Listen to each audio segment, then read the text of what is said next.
신명기 8장 1절에서 4절 말씀을 같이 보겠습니다. 저와 여러분이 한 절씩 교독하겠습니다. 내가 오늘 명하는 모든 명령을 너희는 지켜 행하라. 그리하면 너희가 살고 번성하고 여호와께서 너희의 조상들에게 맹세하신 땅에 들어가서 그것을 차지하리라. 내 하나님 여호와께서 이 40년 동안에 내게 강야길을 걷게 하신 것을 기억하라. 이는 너를 낮추시며 너를 시험하사 내 마음이 어떠한지 그 명령을 지키는지 지키지 않는지 알려 하심이라. 너를 낮추시며 너를 줄이게 하시며 또 너도 알지 못하며 내 조상들도 알지 못하던 만나를 내게 먹이신 것은 사람이 떡으로만 사는 것이 아니요 여호와 입에서 나오는 모든 말씀으로 사는 줄을 내가 알게 하려 하심이니라. 이 40년 동안에 내 의복이 헤어지지 아니하였고 내 발이 부르트지 아니하였느니라. 아멘. 아멘. 여러분, 인생을 만약에 산에 오르는 것과 또 광야를 걷는 것에 비유하자면 어떤 것이 더 정확할 것 같습니까? 만약에 여러분 중에 지금 사업을 하시는, 새로 시작하시는 분이 있거나 또는 뭐 고시 공부를 하거나 또는 뭐 대학 입시를 공부하는 자녀들을 둔 이들이 있다면 인생은 산을 오르는 것처럼 정상을 정복하는 것 같은 느낌을 받으실 겁니다. 성취해야 되고 성공해야 되고 합격해야 되고, 그게 굉장히 중요한 목표이죠. 요즘에 생활은 다 거기에 집중되어져 있는 거죠. 그런 뜻에서 보면 인생은 정상을 정복하는, 산을 올라가는 것과 같은 느낌을 줍니다. 그러나 장례식에 가서 보면, 그러면 세상을 떠난 고인의 삶을 가만히 돌아보면 인생은 절대로 성공이 인생을 말하는 것이 아니라는 걸 알게 됩니다. 세상의 기준으로 보면 성공했을 수도 있고 안 했을 수도 있지만, 세상을 떠난 고인을 생각하면서 장례를 치를 때 보면 인생은 꼭 성공해야만 되는 것만도 아니라는 걸 알게 됩니다. 성공보다도 훨씬 더 중요한 게 있다는 것을 알게 됩니다. 그것은 인생은 제대로 된 목적지에 도착을 했느냐 하는 거예요. 인생을 살았는데 결국 꼭 가야 되는 목적지가 있었던 겁니다. 그건 어떤 산을 정복하는, 정상에 오르는 어떤 성공을 의미하는 게 아닙니다. 이 고인이 가야 될 곳에 이제 가게 됐는가, 하나님이 뜻하시는 그곳에 도착을 했는가, 그게 장례식 때 가장 중요하다는 것을 알게 됩니다. 만약에 그랬다면 그분이 어떤 힘들고 어려운 삶을 살았든 그 장례는 정말 찬송과 예배가 있는 장례가 됩니다. 세상에서는 성공한 것 같고 화려한 삶을 산 것 같은데 목적지에 제대로 도착한 것 같지 않은 사람의 장례를 치를 때는 난감하기가 짝이 없습니다. 어떻게 설교를 해야 될지, 여기서는 무슨 찬송을 불러야 될지 알 수가 없게 되는 거죠. 그래서 인생은 산을 정복하는 게 아니고 광야를 통과하는 것이구나 하는 것을 깨닫게 됩니다. 미국 달라스에 목회하는 이진희 목사님이라고, 그분이 광야를 읽다라는 책을 내셨는데 꽤 많은 사람이 사서 보셨습니다. 그 책 속에 중요한 메시지가 인생은 광야를 통과하는 것이다. 그것을 깨달아지고 이해가 되기 시작하면서 인생을 보는 눈이 완전히 달라지는 역사가 일어났었습니다.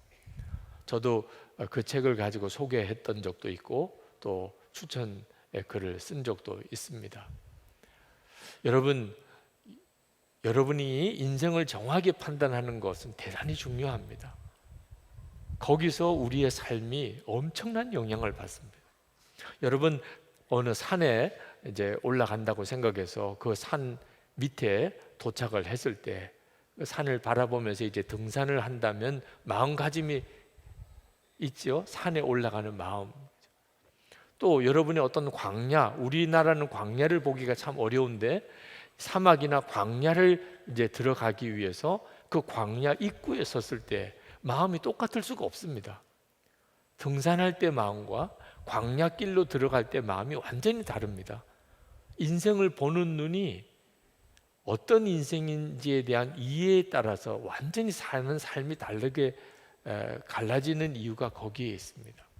산은 정상이 보입니다. 산 밑에서 보면 저기가 정상이죠. 저기까지 올라가는 거죠. 그런데 광야는 끝이 보이지 않습니다.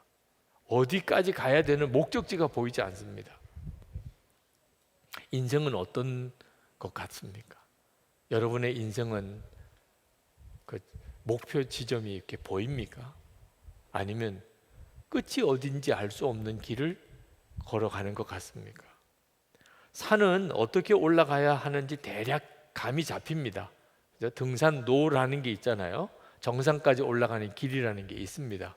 하도 사람들이 그 길을 올라갔기 때문에 처음 가는 산이라도 그저 요 길 따라가면 정상에 가겠구나.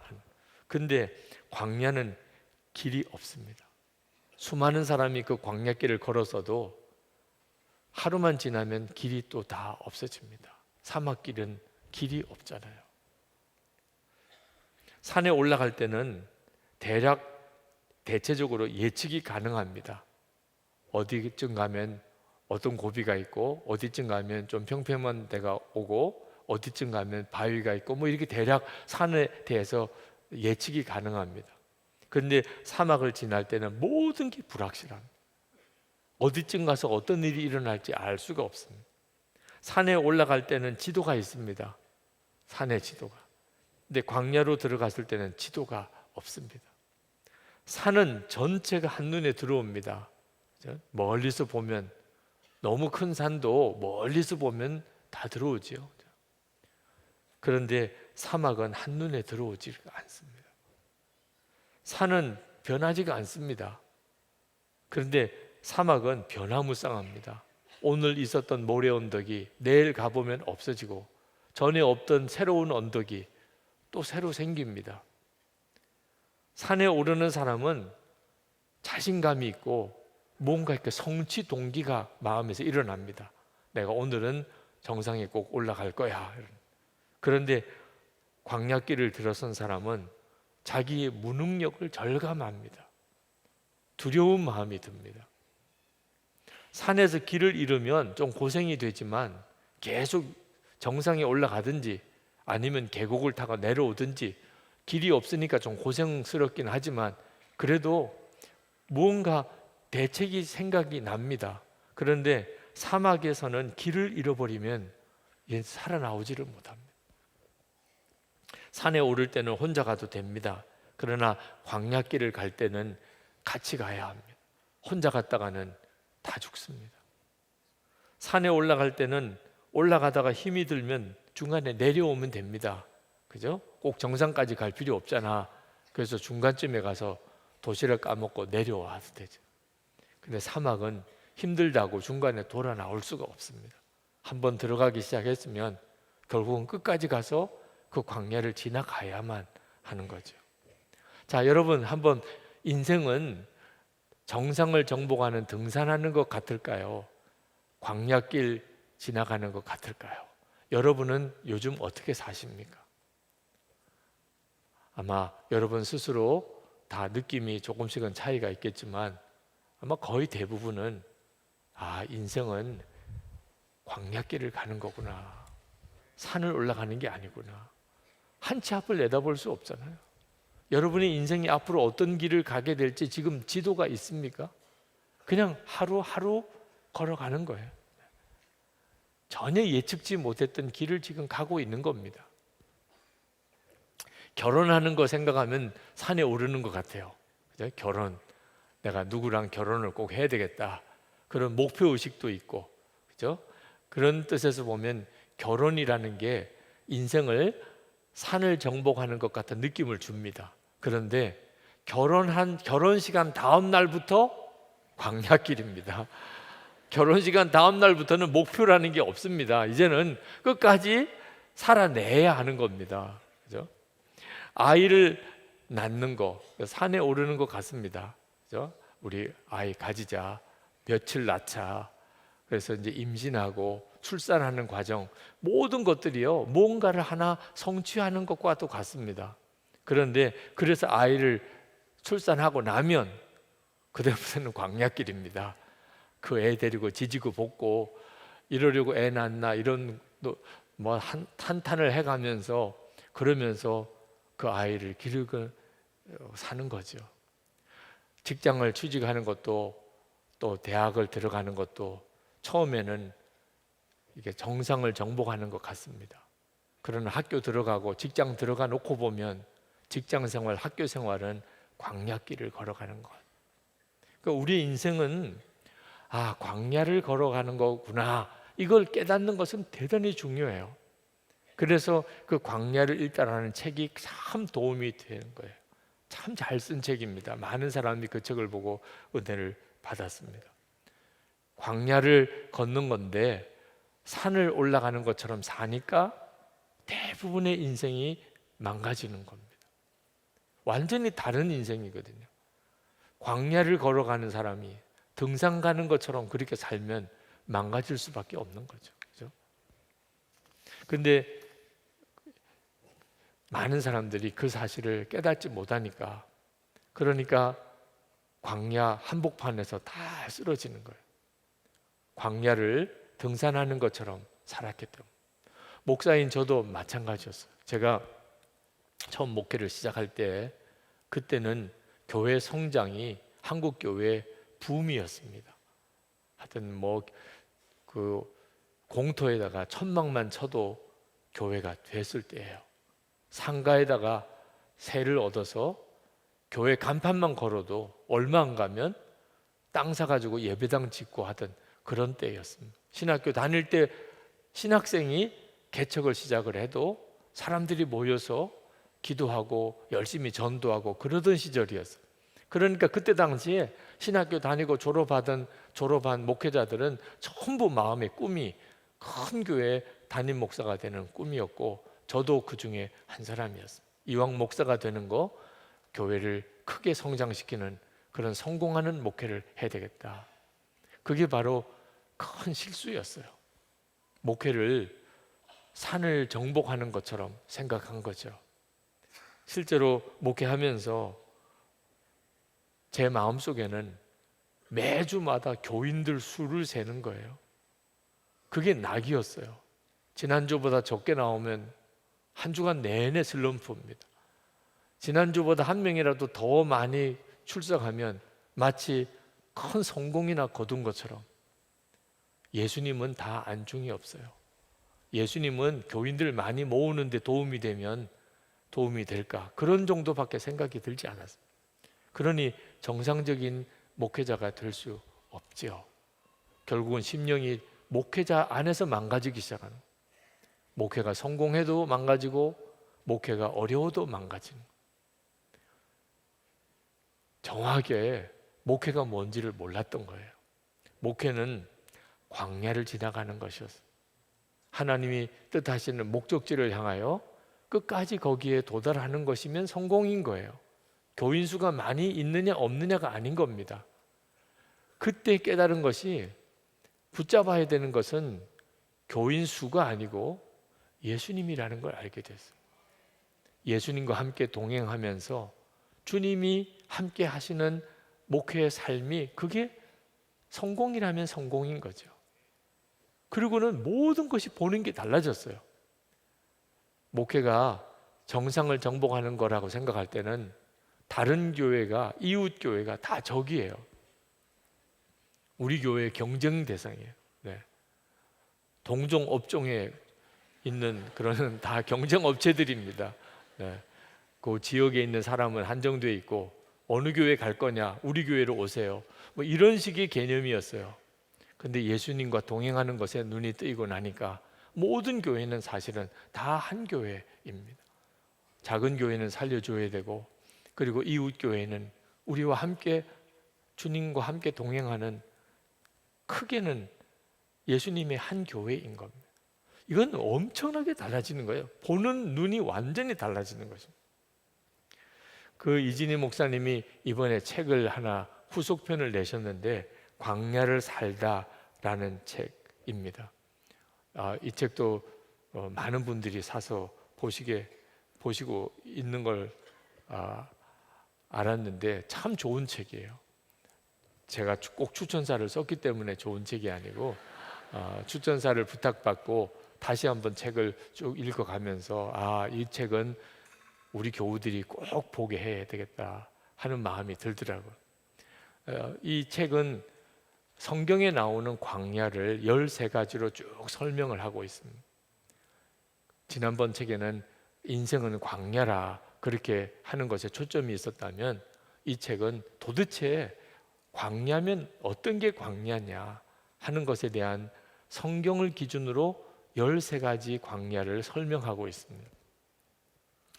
가인이 걸었던 광야, 아브라함, 하갈, 요셉, 모세, 이스라엘 백성들, 또 룻과 나오미, 다윗, 엘리야, 세례자 요한, 예수님, 사도 바울, 그의 삶이 광야라는 관점에서 다시 쭉 재조명되는 겁니다. 다 조금씩은 차이가 있습니다. 광야가 똑같은 게 아니구나. 그래서 사람의 인생이 다 다르다는 것이 너무나 또 분명해졌어요. 다 다릅니다. 똑같은 광야를 걷는 게 아니었어요. 성경도 광야가 다 달랐습니다. 그런데 우리의 삶이 이 광야 중에 어느 하나에 딱 맞아요. 그래서 성도들에게 고나돼요. 어느 장을 꼭 읽어보라고 하기가 어렵더라고요. 왜냐하면 사람마다 다 다르니까. 그래서 어떤 분은 어느 부분에 탁 마음에 꽂힐 수도 있고 또 어떤 부분은 자기로서는 잘 이해가 안 되는 부분일 수도 있습니다. 그러나 참 유익해요. 아들이 없었던 아브라함이 광야를 쭉 지납니다. 그리고는 이스라엘의 조상이 됩니다. 믿음의 조상이 됩니다. 여종이었던 하갈이 광야를 통과하면서 한 민족의 어머니가, 지금 아랍의 그 족속의 어머니가 되죠. 어린 요셉이 광야를 통과해서 이집트의 총리가 되어서 그 일가가 다 흉년에 다 살게 됩니다. 이집트에서 종노릇 하던 히브리인들이 광야를 지나면서 가나안 땅에 들어가서 한 나라를 이루게 됩니다. 도망자였던 모세가 광야를 통과하면서 출애굽의 리더가 됩니다. 이방인에다가 청상 과부였던 룻은 광야를 통과해서 다윗 왕과의 어머니가 됩니다. 양치던 목자였던 다윗은 광야를 통과하면서 이스라엘의 왕이 됩니다. 죽고 싶어서 광야로 들어갔던 엘리야는 광야를 통과해서 죽음을 보지 않고 극적으로 하늘에 올라가는 그런 영광을 얻게 됩니다. 제사장으로 살게 되어 있었던 세례 요한은 광야를 통과해서 메시아의 선구자가 됩니다. 십자가의 광야를 통과하신 예수님, 부활의 영광을 보시고 그리고 온 인류의 구주가 되시죠. 유배지와 다름없었던 다소 광야에서 13년을 보냈던 사도 바울은 기독교를 세우는 아주 위대한 사도가 됩니다. 그러니까 광야는 하나님의 사람을 세우는 놀라운 곳이었습니다. 어느 광야도 사실 고생스럽기만 하고 한탄만 되고 힘들기만 한 곳이 아니었습니다. 성경에 나오는 광야는 하나님의 사람을 하나님의 뜻대로 살게 만드는 반드시 통과해야 되는 곳이었습니다. 광야가 면제된 사람이 없었어요. 아니, 두 사람이 나옵니다. 이 사람은 광야를 지나지 않은 사람이다. 그저 하고 싶은 대로 되고 싶은 대로 다 해본 것 같은 사람. 한 사람은 솔로몬이고 한 사람은 사울 왕입니다. 그런데 그들은 다 끝이 안 좋았어요. 광야를 통과하지 않고 그저 성공하기만 하고 되고 싶은 대로 되고 그저 사람들이 다 부러워할 만한 삶을 사는 것은 진짜 복이 아닙니다. 여러분이 광야를 지나는 것 같은 느낌이 여러분의 삶에 있다면 사실은 여러분은 하나님의 놀라운 계획 속에 있는 것입니다. 이처럼 우리가 다 다양한 광야의 삶을 살지만 그러나 하나님이 우리에게 주시는 그 광야를 지나가는 핵심 메시지는 다 똑같습니다. 광야는 다 다르지만 어떻게 하면 광야를 통과할 수 있는지, 광야에서 어떻게 하면 잘 살아낼 수 있는지는 다 똑같습니다. 한 가지,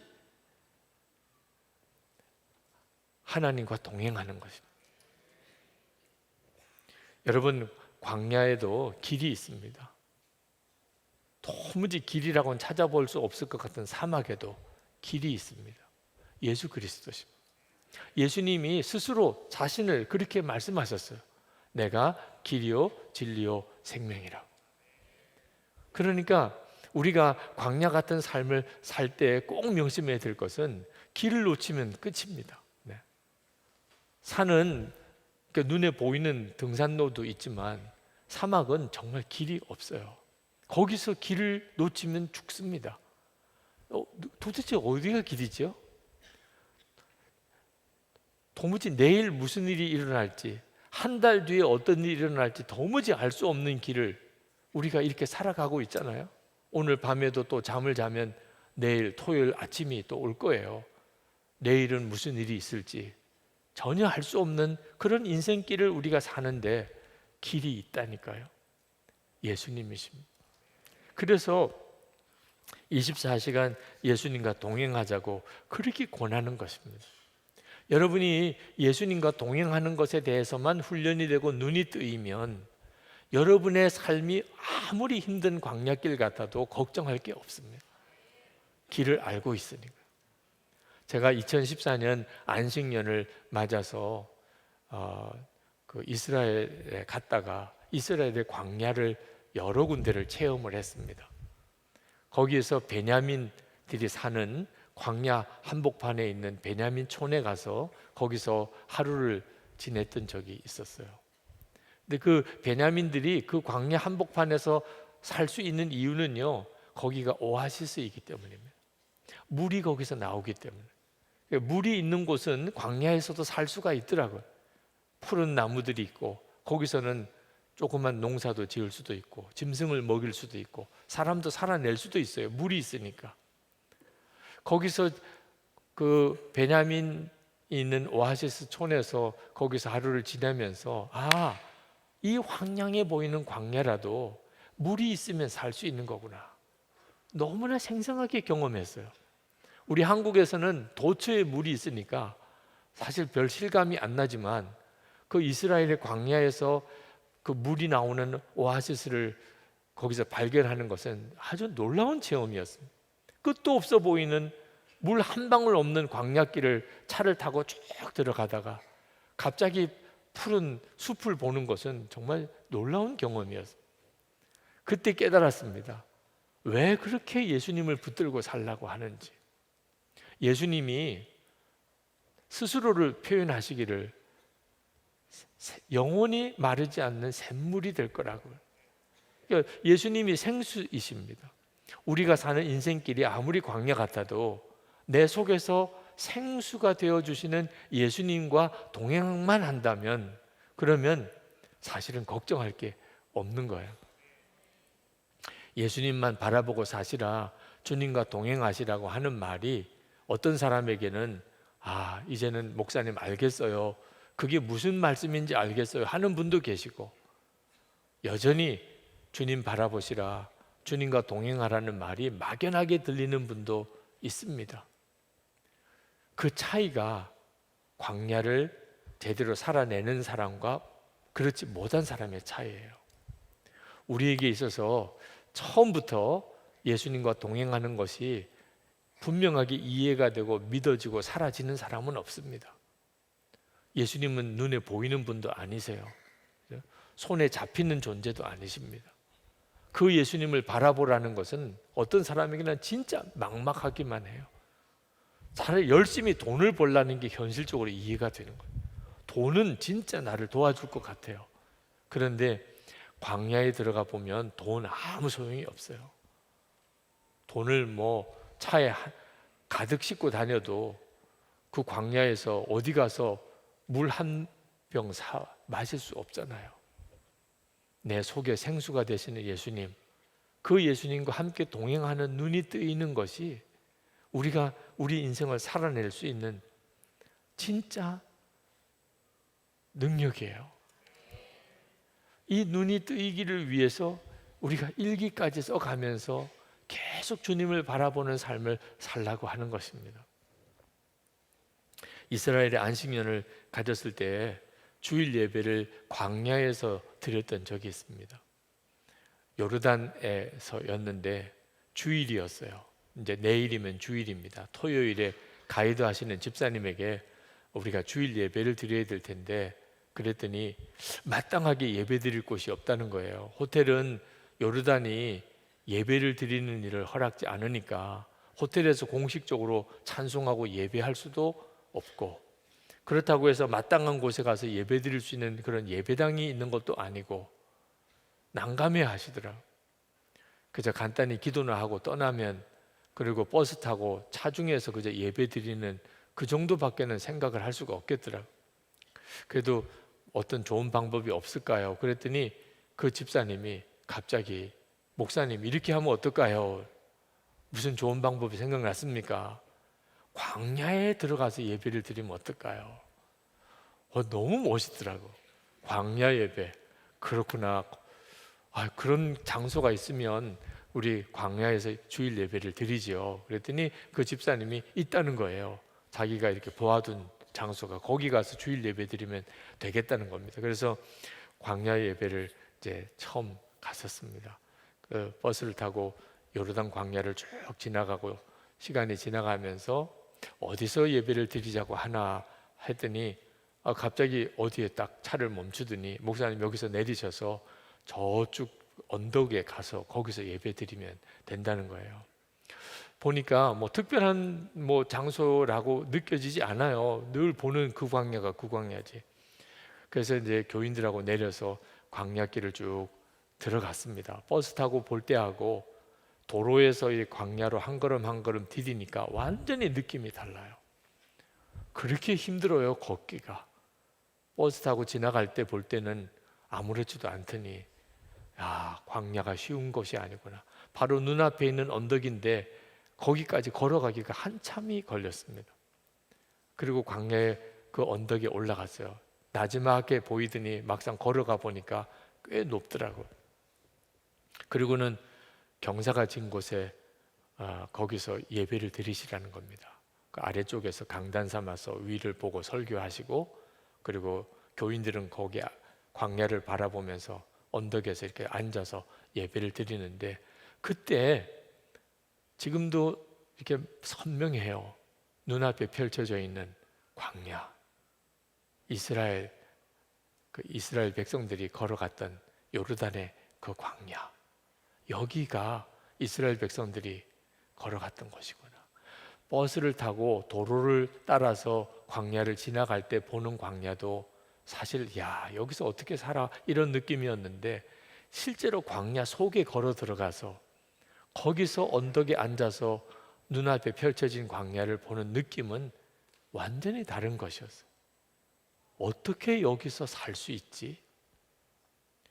도대체 여기서 어떻게, 하루 이틀도 아니고 무려 40년을 도대체 어떻게 여기서 200만이 넘는 이스라엘 백성들이 어떻게 먹고 마시고 살았냐 말이에요. 그 느낌은 저에게 있어서 굉장히 충격적이었습니다. 그리고 거기서 기도를 하는데 주님이 저에게 선명하게 물으시는 거예요. 너도 이 광야에서 나만 믿고 그렇게 살 수 있겠느냐? 제 마음속에서 나오는 대답은 아니요였어요. 불가능했었습니다. 지금 한국에서 여기서 나는 예수님만 믿고 산다, 그럴 때 그 느낌과 그 광야에서 주님만 믿고 주님이 먹일 거다, 물을 주실 거다, 여기서 길을 인도하실 거다. 그렇게 믿고 거기서 산다는 것은 완전히 느낌이 다른 것이었습니다. 그리고 예수님만 바라보라. 24시간 주님만 바라보라. 예수님 한 분이면 충분하다. 나는 죽고 예수로 산다. 그동안에 참 성도들에게 설교했고 그리고 선포했던 내용이 거기서처럼 실감 날 때가 없었어요. 진짜 이스라엘 백성이 하나님만 바랐겠구나. 하나님이 그날 먹을 거 주지 않으면 정말 어디 가서 먹을 걸 구할 수도 없어요. 한두 사람이면 뭘 어디 가서 뭐 열매라도 따겠지만 200만 명이 도대체 어디서 먹겠냐 말이에요. 아침에 만나를 주시고 반석에서 물이 나오게 하시고 그리고 그 광야에서 낮에는 구름 기둥으로 그늘을 만드시고 저녁에는 불 기둥으로 추위를 이기게 하시고 그게 도대체 뭘 의미하는지를 아주 생생하게 느끼겠더라고요. 주님만 바라보고 사는 것이 이 느낌이었겠구나. 그런데 그때 주님이 저에게 또 말씀하신 것이 있었습니다.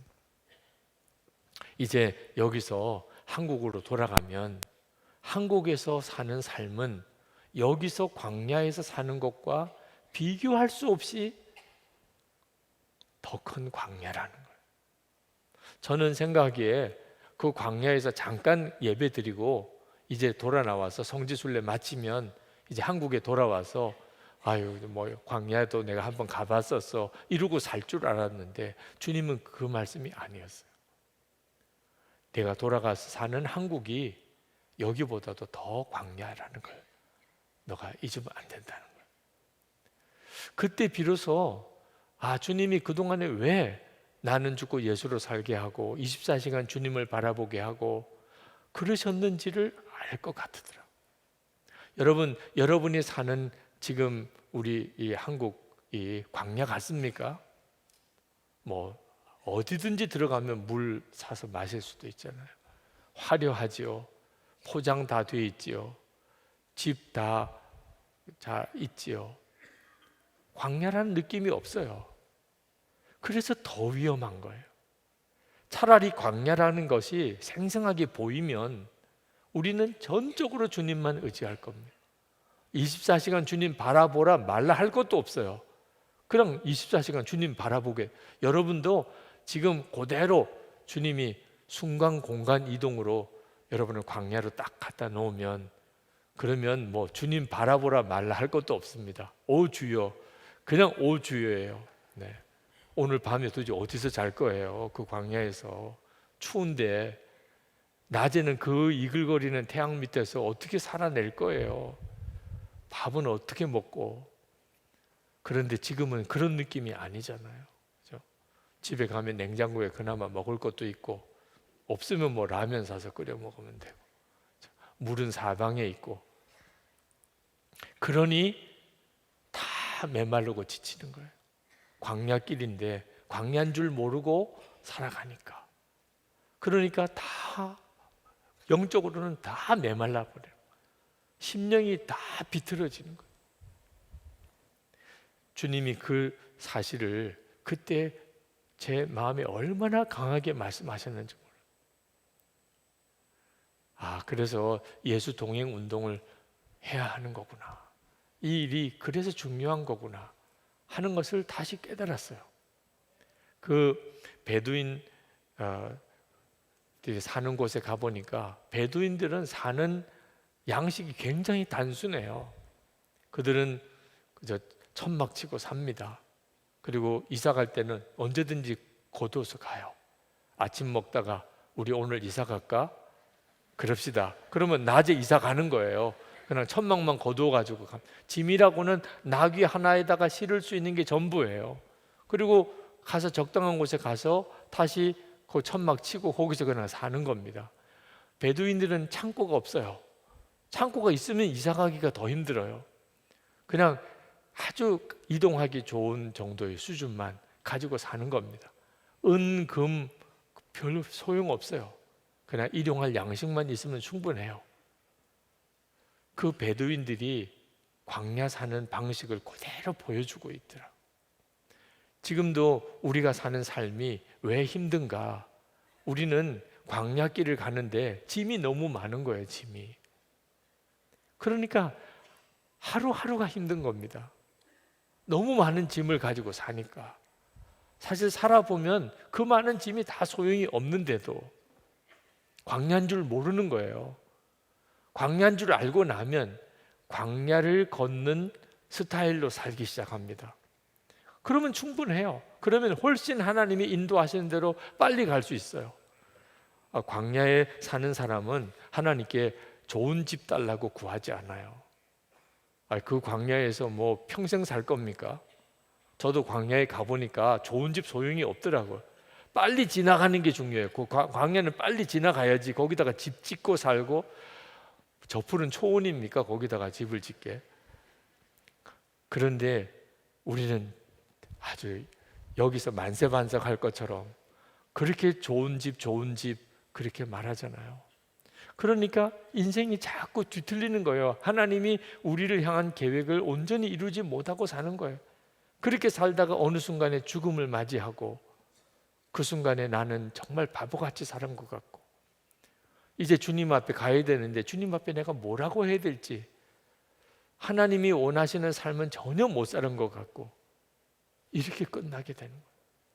모르니까 내 인생이 진짜 어떻게 살아야 되는지 전혀 알지 못하니까. 여러분에게 이 책 광야를 살다라는 책에 다 13장 모두가 다 참 귀한 장인데, 특별히 4장이 참 저에게는 인상 깊었고 여러분에게 꼭 한번 읽어보라고 해보고 싶은데, 요셉에 대한 이야기예요. 요셉이 광야 같은 삶을 살았습니다. 아버지의 사랑을 받던 그런 아들이어서 갑자기 노예가 되고 감옥살이하고 그런 기가 막힌 삶을 살았어요. 그런데 성경은 요셉을 형통했다고 말합니다. 형통이라는 것은 어려움이 없이 모든 일이 잘 되는 것을 우리는 생각하는데, 요셉은 하나같이 다 어려웠어요. 꼬이기를 계속 꼬이는 삶이었습니다. 그런데도 형통했다고 말해요. 근데 이 책에서 그 형통의 의미를 이렇게 설명을 합니다.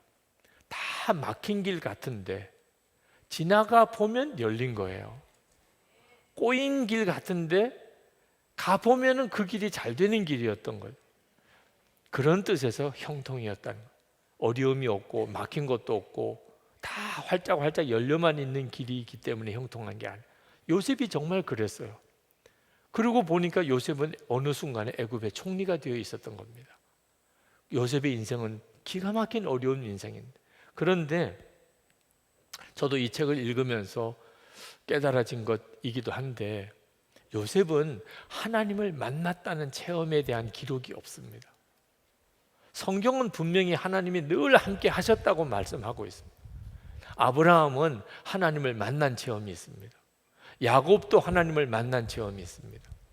그런데 요셉은 하나님을 만났다는 체험에 대한 기록이 없어요.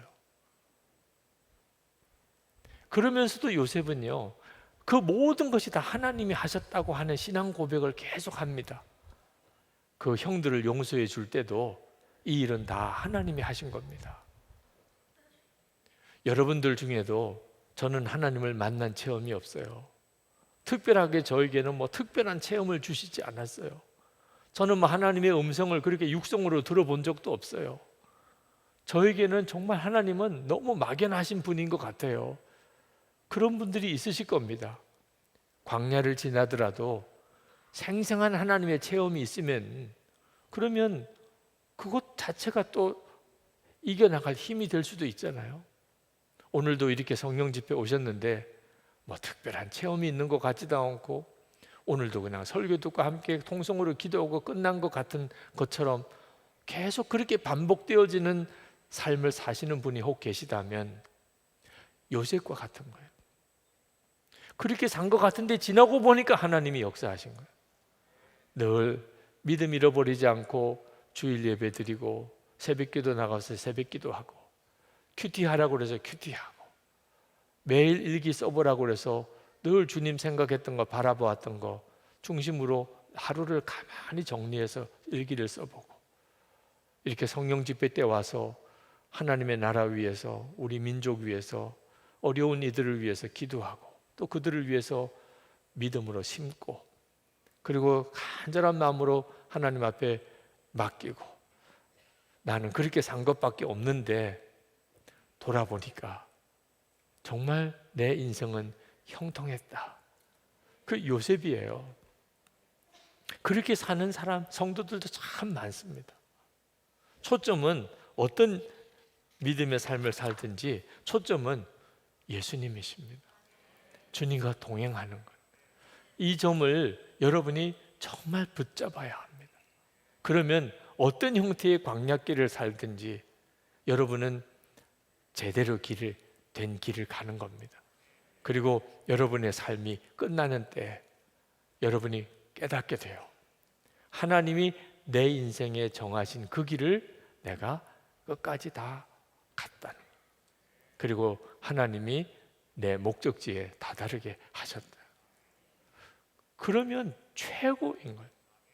하나님이 원하시는 길을 갔고 주님이 가라고 한 목적지까지 다다랐어요. 이것이 우리가 이 세상에 태어나서 내가 육신의 죽음을 맞이고 그리고 하나님 앞에 갈 때까지 우리의 인생입니다. 우리의 삶이 정확하게 깨달아지고 나면 기도가 달라지게 됩니다. 광야에서는 하나님께 황금을 구하지 않습니다. 아무 짝에도 소용이 없어요. 거기서는 생수가 필요합니다.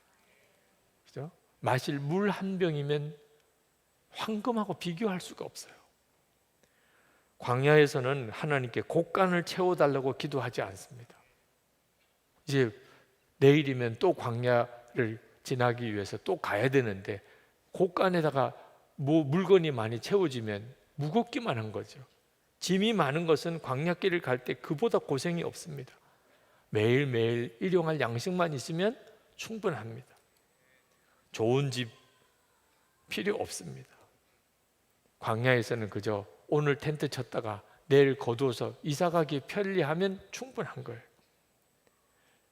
광야에서는 로뎀 그늘만 있으면, 로뎀 나무 그늘만 있으면, 쉴 곳만 있으면 충분합니다. 광야에서는 큰 장맛비가 아니고 매일매일 이슬 같은 은혜가 있어도 충분합니다. 흔히 광야 생활에 들어가면 우리도 모르게 나오는 기도가 이 광야에서 벗어나게 해달라, 어려운 일이 빨리 지나가게 해달라, 그런 기도가 나옵니다. 그죠? 힘들면 누구나 다 그렇죠. 근데 여러분 한번 생각해 보세요.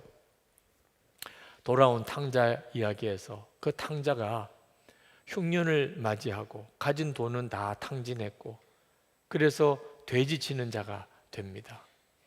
그런 환난을 만났습니다. 그 환난을 만난 이유는 아버지 집으로 돌아가라는 거예요. 그 둘째 아들에게 이제 빨리 아버지 집으로 돌아가라고 사실 그 환난이 온 겁니다. 근데 그 탕자가 아버지 집으로 돌아갈 생각은 하지 않고 계속 그런 어려움이 해결되기를, 그래서 어디서 밥벌이 할 수 있도록, 돈 벌 수 있는 길을 열리도록, 그리고 이 돼지치는 신세에서 좀 벗어나게 해달라고, 먹을 수 있는 양식을 어디서 좀 얻게 해달라고 계속 그 기도만 하고 있다면 그 기도는 응답이 될 수가 없는 거죠. 하나님이 계획하신 것은 빨리 아버지 집으로 돌아가는, 그것 때문에 그에게 환난이 온 거거든요. 우리도 똑같아요. 우리의 삶 속에 만약에 내게 광야가 왔다면, 그러면 우리는 도대체 하나님 앞에 무엇을 기도해야 될지부터 주님께 물어야 합니다. 그게 광야를 가장 빨리 지나가는 길이에요. 하나님의 계획은 그 광야를 통해서 하나님의 사람을 세우려고 하는 것이고 주님과 온전히 동행하는 훈련을 하게 하려고 하는 것이거든요. 오늘 읽은 이 신명기 8장 1절부터 4절에 보면 이제 하나님이 이스라엘 백성이 가나안 땅에 바로 들어가기 직전에 모세를 통해서 하신 설교예요. 그들이 이제 광야를 다 지났습니다. 근데 하나님이 왜 그들을 그 광야길을 걷게 하셨는지를 가르치신 거예요. 그것은 하나였습니다.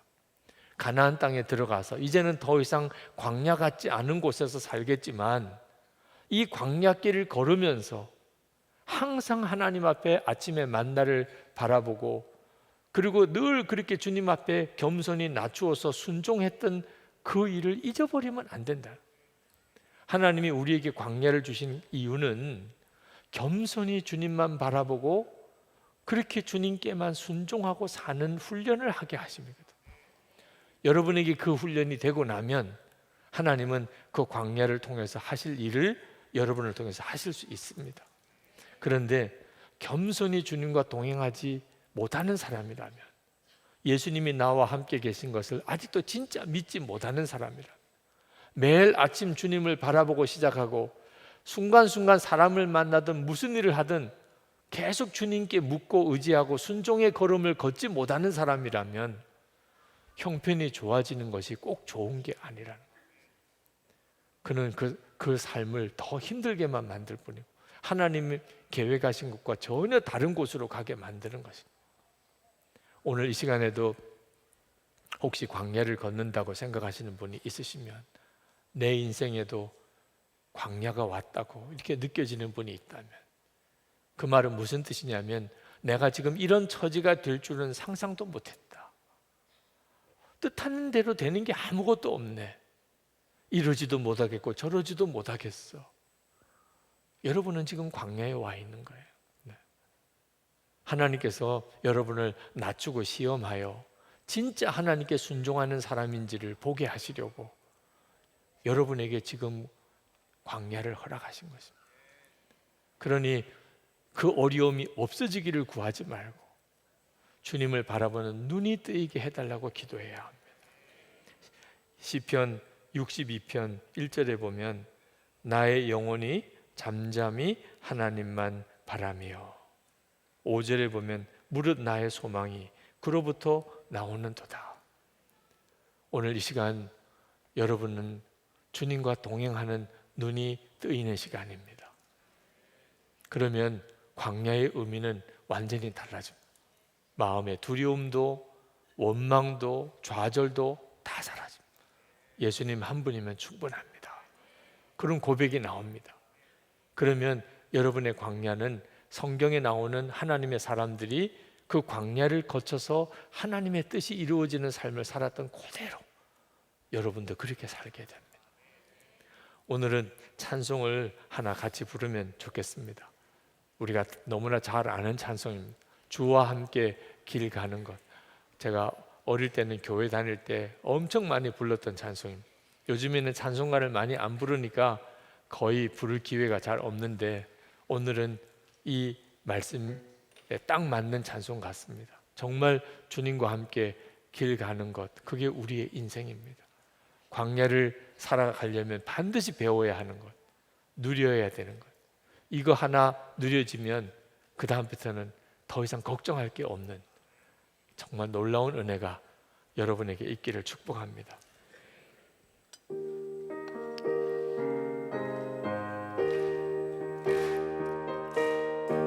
주와 같이 길 가는 것, 주와 같이 길 가는 것 즐거운 일 아닌가.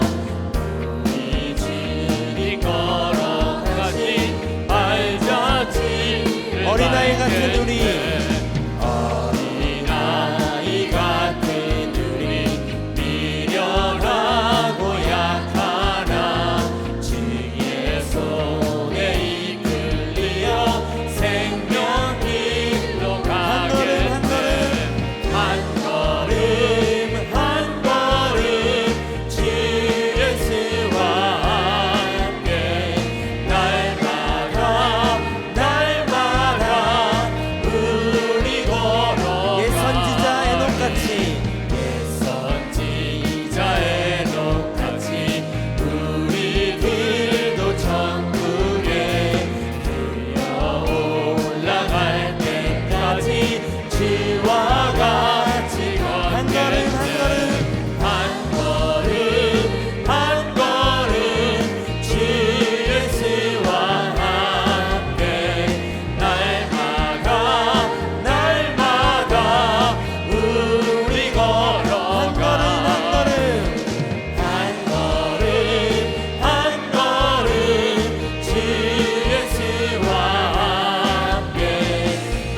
이 시간에 우리 기도할 때 하나님, 제가 하나님이 정하신 목적지에, 하나님이 뜻하시는 그곳에 도착하고 내 인생이 끝나게 되기를 원합니다.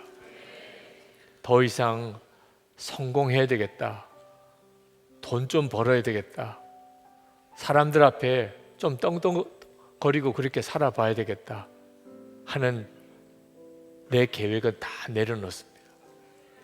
주님, 저에게 한 생명, 인생을 주셨는데 결국은 마지막에 내가 가야 될 곳에 정확하게 도착할 수 있게, 주님이 계획하신 그곳에, 그 목적지에 다다르고 거기서 내 삶이 끝날 수 있도록 주님, 제 삶을 보는 눈을 열어 주시옵소서. 주님이 원하시는 곳으로 저를 인도하소서. 주님이 계획하신 곳으로 가게 해 주옵소서. 우리 주여 부르짖고 기도합시다. 주여! 할렐루야. 그거 놀라우신 하나님의 은혜를 도와주시기를 원합니다. 하나님의 구배하시옵소서. 하나님 온전히 도와주시기 원합니다. 놀라우신 하나님의 은혜, 주님, 우리의 인생에 하나님 방향을 분명하게 하기를 원합니다. 주님, 깨닫게 하소서. 주님, 보여주소서. 하나님의 일을 분명히 알게 하여 주소서. 크신 은혜, 하나님 도와주시고 주님의 역사 분명히 보여주시고 주님과 동행하는 것 분명히 되게 하여 주시기를 원합니다. 그 가운데를 도와주소서. 하나님의 능한 은혜의 장중이 우리를 온전히 사로잡아 주소서. 마음이 하나님 간절한 하나님 인생을 푸른 눈을 온전히 바꿔주시기 원합니다. 하나님, 주님께서 정하신 그 삶으로 이끌어 주시기 원합니다. 주님이 원하시는 그 길로 가게 되기 원합니다. 하나님이 원하시는 그 길로 인도해 주시기 원합니다. 하나님, 이 밤에도 사모하며 갈망하는 마음을 가지고 주님 앞에 나와 있는 일이 있습니다. 그 길이 여겨주소서.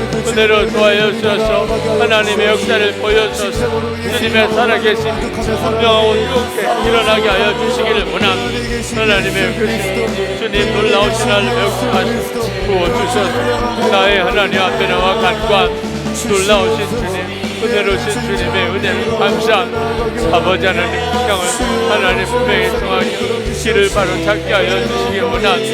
주님 부으소서. 주님 역사하여 주소서.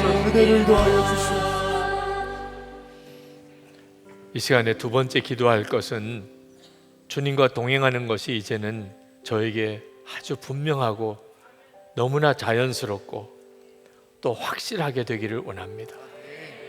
그저 막연하게 듣는 말이 아니고 아침부터 밤에 잠잘 때까지 주님이 나와 함께 계시고 주님께서 인도하심에 순종하며 그렇게 주님과 행복하게 동행하는 삶, 하나님 그것을 반드시 살아낼 수 있게 주옵소서. 주를 바라보는 눈을 열어주소서. 이 시간에 지금도 저를 여기에 오게 하신 주님, 오늘 여기에 왜 오게 하셨는지도 알게 하시고 주님께서 기도 제목도 부어주시고 주를 바라보는 눈도 분명히 뜨게 하시고 근심과 염려는 다 떠나게 하여 주시옵소서. 우리 간절한 마음으로 기도하겠습니다. 할렐루야. 크고 놀라우신 하나님 은혜를 하나님 감사합니다.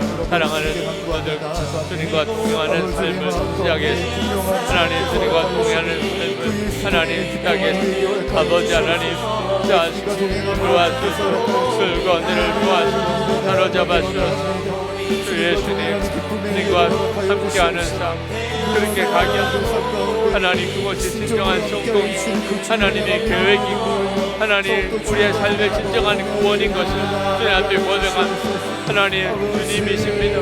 주 예수님을 온전히 순종한 주님, 생수의 근원이신 주님, 하나님 생명이신 주님, 길이신 주 예수님, 오늘 주님만 온전히 붙들게 해주셔서 하나님, 주님께서 그 역사를 이루셔서 하나님의 그 일을 이루셔서 하나님, 주님을 바라보는 눈을 분명히 뜨게 하시고 하나님, 주님 안에 거하게 하시고 하나님 역사를 보게 하여 주시기를 원합니다. 나의 주, 나의 하나님, 은혜로우신 나의 하나님, 그 일을 도와주시는 주님 감사합니다. 하나님, 심령을 일깨우시고 마음의 간절함을 하나님 일으키시고 사모한 마음이 하나님 응답하시고 주의 충만하심을 더하여 주시기 원합니다. 아버지 하나님, 오늘도 하나님 주 앞에 나와 하나님 간구합니다. 주님 구해주셔서 하나님의 역사하심을 주님 잡아주시기를 원함. 하나님의 은혜로 하나님의 온전히 사로잡아 주시기를 원함. 놀라우신 하나님의 은혜로 더욱 충만하게 하여 주소서. 마지막으로 기도할 때 내 방법과 내 경험과 지혜, 내 목적이 이 시간에 완전히 십자가에 못 박히게 되기를 원합니다. 매 순간 주님만 모든 것이 되소서. 오늘 그 확실한 답을 얻게 되기를 원합니다. 나는 오늘 이 밤에 진짜 죽어지고 그리고 주 예수님으로만 사는 역사가 오늘 충만하게 임하게 하여 주소서. 그래서 어떤 처지와 형편이든지 전혀 두렵지 않고 주님과 동행하는 것이 너무나 기쁘고 감사하게 역사해 주소서. 완전한 구원을 주소서. 완전한 답을 주소서. 여러분 안에 오늘 정말 인생 자체가 완전히 새롭게 보이게 되기를 갈망하시는 분은 강단에 올라오셔서 기도하시기 바랍니다. 변화산상에서 주를 만나는 체험이 오늘 여러분에게 있기를 축복합니다.